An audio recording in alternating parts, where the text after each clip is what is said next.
मैंने आपको एक चीज़ समझाई थी, करंट इलेक्ट्रिसिटी हो या कोई सा भी चैप्टर हो, अगर आप उसके MCQ कर लेते हैं या आप उसके वेरी शॉर्ट कर लेते हैं तो आपको पूरा चैप्टर टच में आ जाता और आपको फ़ायदा भी पहुंचाता। वैसे ही ये है, आपसे कह रहा MCQ नंबर 17 के अंदर के 3 कैपेसिटर हैं जो इक्वल कैपेसिटेंस के हैं, उनको पहले आपने कनेक्ट किया है पैरेलल में, उसके बाद आपने उसको कनेक्ट किया है सीरीज़ में।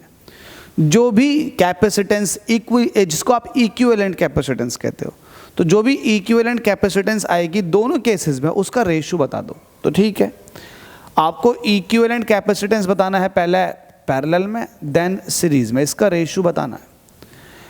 अब 3 कैपेसिटर हैं, जब आप इनको सीरीज़ में कनेक्ट करते हो, तो सीरीज़ में जब आप कनेक्ट करते हो तो मैंने आपको एक चीज़ बताई रखी थी, शॉर्टकट बता रखा था कि जब आप सीरीज़ में कनेक्ट करते हो 3 कैपेसिटर्स को, तो उनकी रीडिंग को ऊपर लिख दो और ऐसे ऐसे जितने हो उतने से डिवाइड कर दो।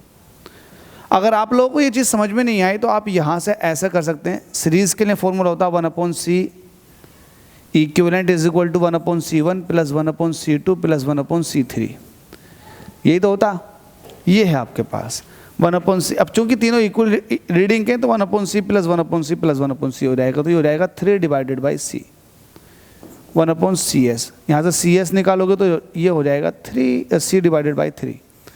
तो ये वाली बात तो मैंने डायरेक्टली लिख दी थी। तो डायरेक्टली आप समझें, जब भी आपको इक्वल रीडिंग के कैपेसिटर पैरेलल में दिखाई दें या सीरीज़ में दिखाई दें, अगर सीरीज़ में दिखाई देंगे तो फॉर्मूला काम करता CS इज इक्वल टू, मतलब जिसको C इक्विवेलेंट कह रहे हो, C/N।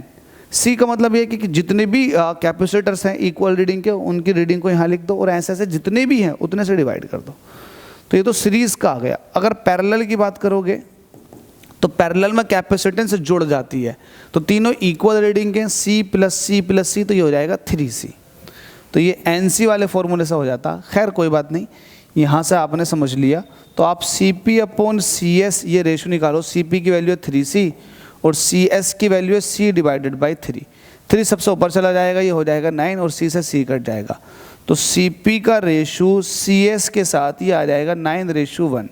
तो यही आपसे पूछा, CP और CS का रेशो, ये तो हो नहीं सकते दोनों, तो ये हो जाएगा 9:1।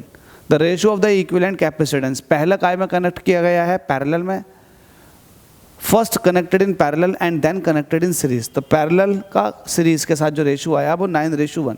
तो ऑप्शन नंबर भी 2009 के अंदर ये क्वेश्चन पूछा गया था। तो टच में तो आ गया ना आपको, सीरीज और पैरेलल कॉम्बिनेशन कैसे सॉल्व होते हैं, ये चीज़ सिखाना चाह रहा था मैं।